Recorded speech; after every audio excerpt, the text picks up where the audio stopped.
Our Region's Business is sponsored by PNC for the achiever in you.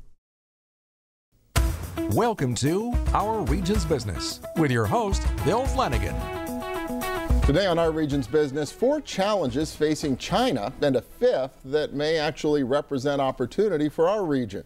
Plus some tips for companies that want to crack the China market. But first, our region's role in bringing an aluminum-intensive pickup truck to market. The truck is the 2015 Ford F-150. It's on display today and tomorrow at the Pittsburgh International Auto Show at the David L. Lawrence Convention Center. But its roots actually go deep here in our region. Eric Peterson is F-150 Marketing Manager for the Ford Motor Company. Welcome, good to have you. Welcome to Pittsburgh. Thanks, great to be here. Happy to be here. Yeah, well, and as I said, this is a little bit of a homecoming for the Ford F-150 in one sense. A really significant use of aluminum in this truck. Yeah, significant is really the way to say it too. We saved about 700 pounds of weight by making the transition from common steel to high-strength military-grade aluminum alloy in the shell of the truck.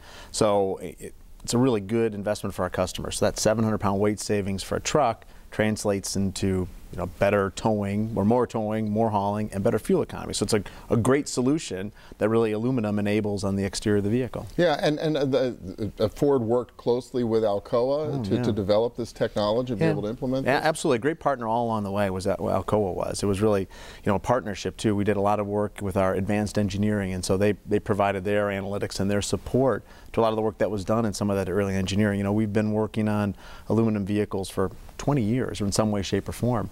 And it's that type of partnership from valued partners like Alcoa that really make it come to life in today's truck. A little video that kind of shows a little bit what's going on under the hood or under the paint or whatever it is. That's what the truck looks like, right? And then you're going to peel back the paint in just a second here. So what are we seeing there? What you're seeing right there is everything that's aluminum, and so it's kind of the crazy piece is that everything you touch is aluminum, but underneath what you're looking at now is actually a high-strength steel frame. So 78% of that frame is high-strength steel. And it's really a great marriage of aluminum for the lightweighting property on the exterior, and then this strong steel frame underneath that actually provides a stability to the truck. So it's a great marriage of two different metals, but the properties of each really make the truck as great as it is. We like to hear that here in the steel as well as the aluminum city, that the two materials work together. But each of those materials really brings something different to the value proposition here. Yeah, absolutely. I mean, if you're not the toughest truck or the most capable truck, you're not going to be the best-selling truck. We've been the best-selling truck for 38 years, and it's because of this continual innovation. And the aluminum on the exterior, like I said, provides that lightweighting. One of the other things that not a lot of people know is that it's more denting resistant than the prior truck made out of steel. So actually, your truck is actually going to resist dents more and give a little bit more strength on some of that.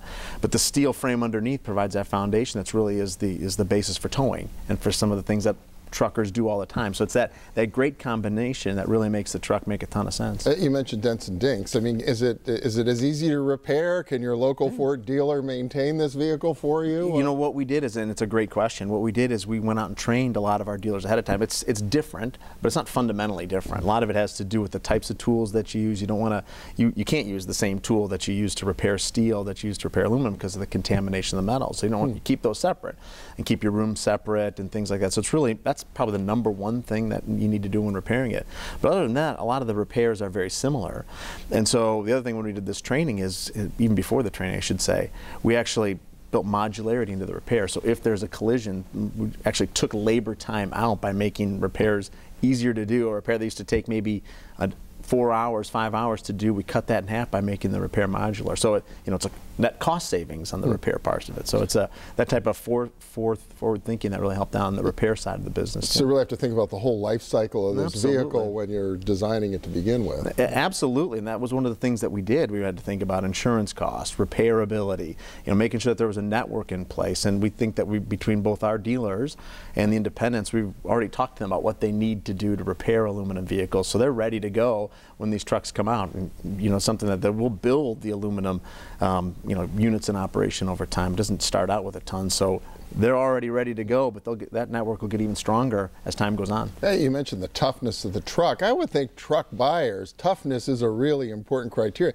Is it a bit of a sell to convince them that, hey, it's okay to have aluminum body parts on a truck? It's interesting. When we launched the truck back in January, we thought that there might be some people that would need some convincing. And so we showed a lot of the testing that went on with the vehicle. But what we found is once we revealed it, that it was less so than even we thought. And a lot of it, I think, has to do with a lot of truck customers. They already got it. They're already there. They're thinking that, well, aluminum is used in an airplane. It's used in the space shuttle. It's used in the ladder that I stand on. It's the flashlight that I have on my belt. And those are all pretty tough products. So they actually got there quicker than you may have thought, and they get it. It makes sense. It's lighter. It gives me more fuel efficiency, and it's going to give me more capability. So I'm there. And so there was actually more acceptance, I think, up front than even we thought. Huh. I've always heard our region, the Pittsburgh area, has a pretty strong market for the F-150. Is that true? Absolutely, absolutely. It's a cornerstone product for us here too. Really? A lot of truckers in the Pittsburgh market. It's something that we take great pride in leadership here for F-Series sales. So it's and throughout the country, but also definitely here in Pittsburgh as well. Yeah, you mentioned it's been the #1 truck for a long period of time. What do you think it's really been that's enabled Ford to stay on top of that? It's a competitive market nowadays. The Japanese are into it now with big trucks and everything else. What do you think's made the difference? I think it's always keeping our customers first, right? I mean, it's easy to say, but you really have to continue to innovate and do things differently. And it's kind of what led us to even like the truck that we have today. Maybe even look back about 4 years, we went kind of against the grain. Every big truck had a V8 engine in it. That's what you had in a pickup truck. And we thought, well, if we can provide that level of performance, horsepower and torque, but do it with a V6 engine, with an EcoBoost engine, I can give you better fuel economy and great performance. And so thinking about things differently, giving your customer what they want. They always want more, right? Every customer wants more more fuel, more tow, more haul in a truck. And so we did it once with an engine, and this is just an even big grander scale. Taking that lightweighting out keeps your customer in mind first, gives them more of what they're looking for. And if you always keep that, you're willing to take, not necessarily chances, you're willing to make investments in different ways than your competition is, and I think that's what helps keep you in a leadership position. All right, well, folks can check it out today and tomorrow at the Lawrence Convention Center at the Auto Show. Eric Peterson from Ford, thank you so much. Well, thanks for having me. Appreciate being here. Yeah. And next up, 4 big challenges for China, and one that could bring real opportunity to our region. Stay with us.